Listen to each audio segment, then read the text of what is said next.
Ini adalah Poco X8 Pro, penerus Poco X7 Pro yang cukup mengguncang industri di kelasnya. Kira-kira sejauh apa sih peningkatan HP ini dibanding pendahulunya? Chipset baru Dimensity 8500 Ultra-nya sebuas apa? Dan yang paling penting, apakah HP ini layak buat gantiin Poco X7 Pro kalian? Yuk kita bahas. Oke, kita mulai sekilas dari boxnya yang masih sama dari zaman dahulu kala. Ada logo Poco sama nama HP-nya, kayak seri-seri sebelumnya tuh. Begitu dibuka langsung ketemu sama box tipis yang isinya SIM ejector, kertas yang langsung kita balikin lagi ke box, sama case lentur hitam yang cukup tebal. Habis itu ada HP-nya tapi kita asingin dulu. Terus di bawahnya ada lagi kepala charger 100 watt sama kabel Type A to Type C.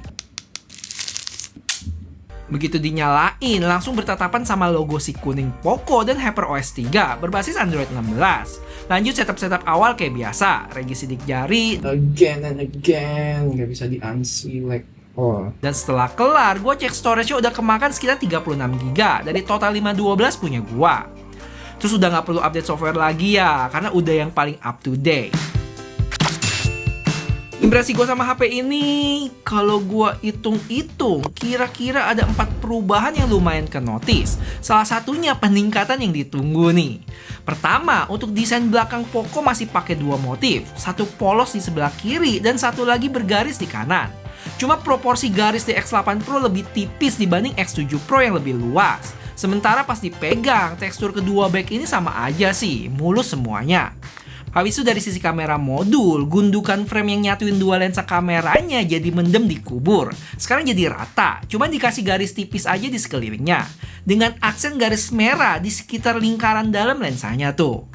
Garis merah ini nggak cuma ada di lensa ya, tapi kalau diperhatiin ada di tombol power juga, tipis aja, dan buat gue keren sih. Mungkin sekelibet nggak ke-notice, tapi sekali kelihatan, wah, apaan tuh? Gitu banget ya referensi meme gue. Buat tulisan Poconya terlihat masih PW dia di posisi itu. Tapi sebelahnya ketambahan logo CE yang jujur menurut gue agak lumayan ganggu estetik ini HP. Kalau gue cari tahu, CE itu kepanjangannya susah banget. Nggak bisa bahasa Inggris. Conformite Europeani ya. Ya semacam itulah. Jadi dia kayak sertifikasi kalau produk ini udah menuhin standar kesehatan, keselamatan, sama proteksi lingkungan buat dijual di wilayah ekonomi Eropa. Tapi santai dulu, logo ini biasanya cuma ada di versi global ya. Jadi kalau nanti masuk Indonesia bakal lenyap kayak di X7 Pro gua ini. Terus ada satu lagi yang bikin Poco X8 Pro ini makin menarik, yaitu kedapatan lampu joget-joget.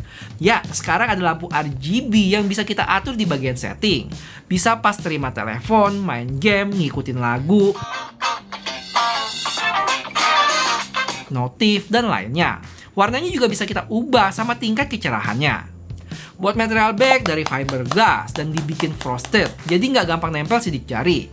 Dan buat framenya, mari kita sambut materialnya yang sekarang upgrade jadi metal coy. Bikin feel-nya lebih premium dan solid pas dipegang. Feel pegang X8 Pro ini tuh udah kayak pegang Poco F7 deh. Build quality-nya kokoh, dapet banget dah. Cuma emang dengan ukuran yang lebih kecil dengan layar X7 Pro itu di 6,59 inch berbanding 6,83 inch di F7. Lanjut kita bandingin lagi sama X7 Pro di mana secara bezel juga lebih tipis, terutama dagunya lebih dipangkas di X8 Pro.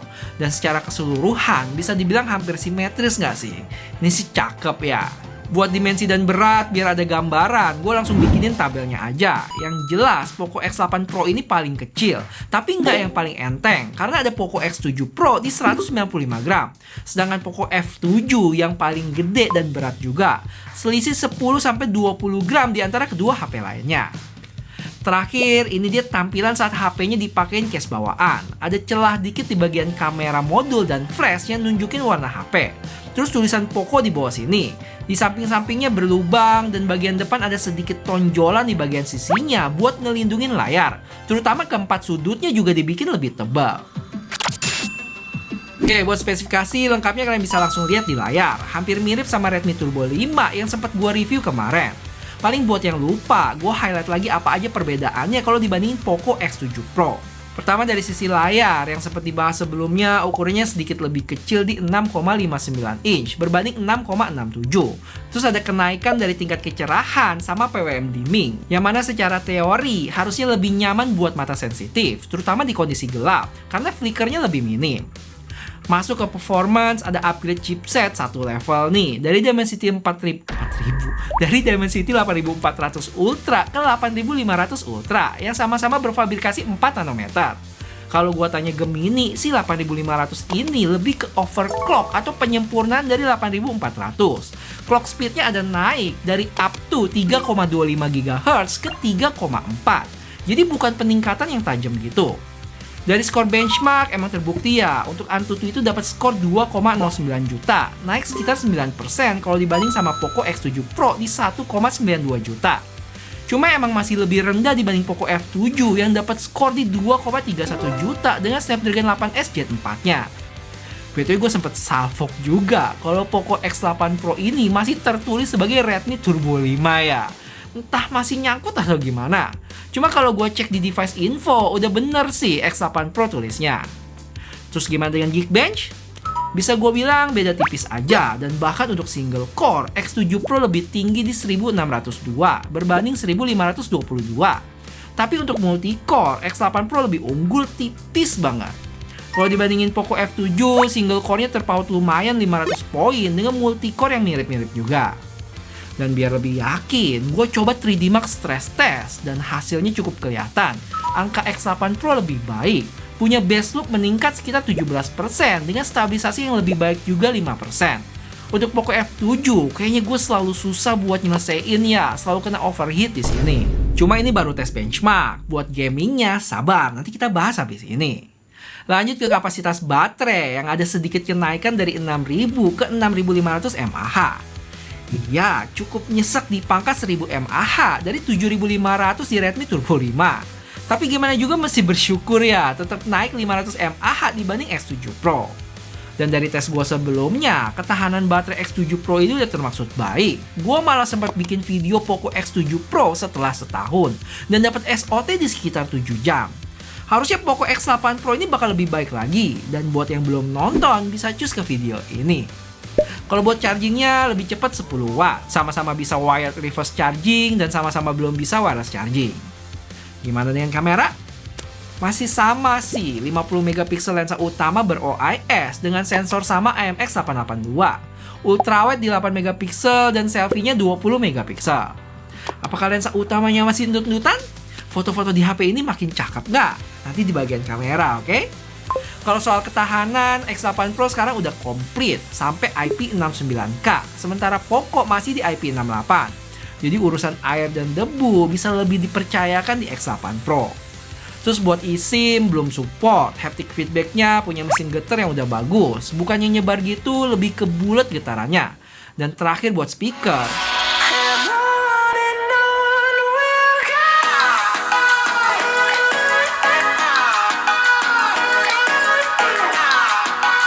oh ya, Poco X8 Pro ini nggak datang sendiri. Ada yang versi Pro Max-nya. Yang bedanya ada di ukuran layar yang lebih gede, chipset yang lebih ngebut dengan Dimensity 8500S berfabrikasi 3 nanometer. Yang terakhir, gue sempet tes di Redmi Turbo 5 Max, dapat skor Antutu di 2,9 juta. Habis itu punya kapasitas baterai jumbo 8500 mAh dan lain sebagainya.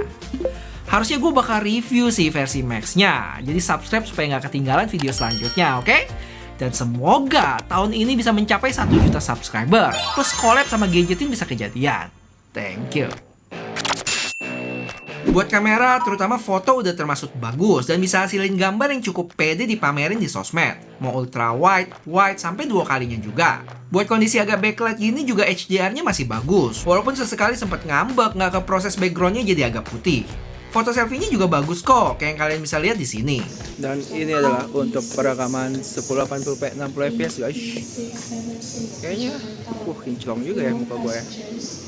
Untuk kondisi pencahayaan yang cukup pas sih. Nggak ada backlight gimana juga, ada sedikit. Mulus, stabilisasi, mantap. Coba sekarang kita ke kamera belakangnya, ada endut-endutan nggak? Sayangnya emang masih endut-endutan ya untuk lensa wide. Dan kalau kita ada di resolusi 1080p 30, saat recording gini bisa pindah lensa ke ultra wide. Tapi di luar itu nggak bisa pindah, karena emang ultra wide-nya cuma bisa di resolusi 1080-30 tadi. Buat kualitas ultra wide tentu ada penurunan, karena 8 megapiksel aja. Detail berkurang dan jitternya mulai berasa. Untuk lensa wide-nya, terlepas dari endut-endutan tadi, hasilnya udah bagus sih. Tajam juga dengan bokeh natural yang cakep. Warna juga terlihat natural kok. Kalau dibandingin sama Poco X7 Pro, bisa dibilang mirip lah ya. Untuk perbedaan paling kadang ada yang satu lebih cerah, atau dynamic range ada yang lebih baik. Walaupun perbedaannya nggak langsung ke notice dalam sekelibet lihat aja.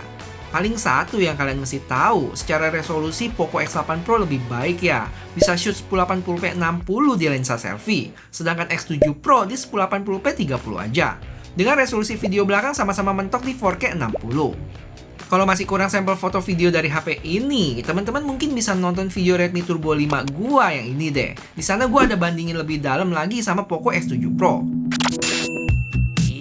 Oke, mari kita ke bagian yang paling ditunggu, yaitu gaming. Gue sempat tes Genshin Impact dengan settingan highest 60 fps dan dapat FPS hampir sempurna di 59,3. Suhunya berasa panas di 45 derajat, tapi dengan pengalaman main yang mulus gini, menurut gue masih bisa dibilang wajar sih. Total gue main sekitar 30 menitan dan baterai berkurang 12%.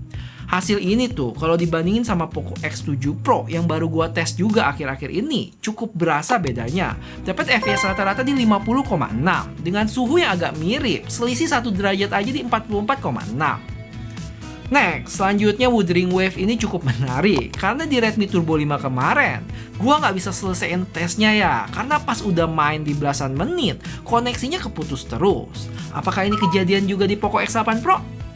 Untuk settingannya sendiri, gue mentokin dan dari grafik terlihat bisa full kelarin tesnya nih selama 30 menit.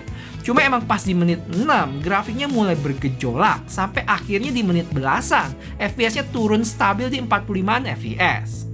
Kalau gue perhatiin, untuk game WoA ini, kayaknya si HP nggak nge-push ke performance maksimal sih. Karena emang ini game cukup berat, dan kalau di-push, mungkin suhunya bisa tinggi banget.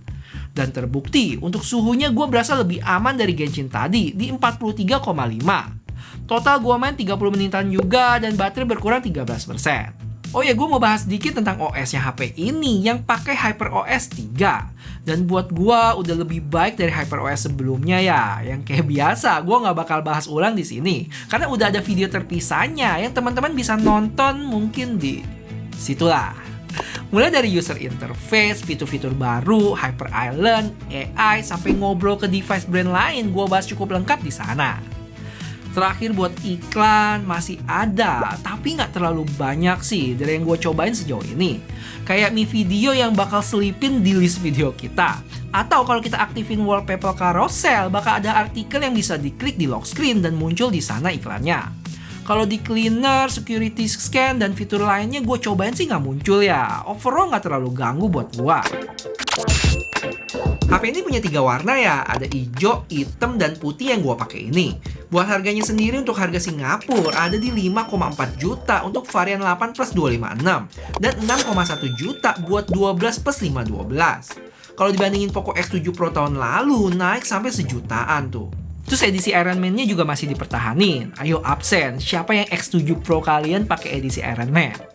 Dan setelah tahu ini, sebenarnya kalian nyadar nggak sih kalau ada satu model yang hilang? Yes, Poco X8 regulernya nggak ada. Dan feeling gua, posisinya itu bakal diganti sama Poco M8 Pro yang speknya naik jauh tuh. Buat videonya udah gua bahas di sini. Jadi Poco X8 series kapan keluar di Indonesia, Bang? Gue juga belum dapat info sih. Bisa beberapa hari setelah video ini tayang atau malah akhir bulan mungkin. Kalian pantengin aja IG-nya mereka ya. Dan buat harganya sendiri juga belum tahu. Cuma siapin aja mental kalian karena kenaikan harga harusnya nggak bakal terhindari ya. Sama dengan gadget-gadget lainnya di 2026 ini. Tapi kalau lihat sebelum-sebelumnya, Poco selalu bisa kasih harga kompetitif dengan value yang tinggi sih. Ya kita tunggu aja, semoga. Gimana guys, apakah Poco X8 Pro ini cukup menggoda buat upgrade dari Poco X7 Pro kalian? Atau mending tahan dulu? Buat gua sih peningkatan yang paling kelihatan itu dari sisi build quality-nya sih. Bikin pengalaman pakainya cukup naik kelas dibanding Poco X7 Pro. Di samping peningkatan dari sisi performance dan baterai yang walaupun tipis tapi tetap berasa. Atau jangan-jangan kalian mikir kalau mau langsung berasa upgrade-nya langsung ke Poco X8 Pro Max aja. Like video ini kalau kalian emang pengen gue buru-buru bikin videonya ya. Thank you.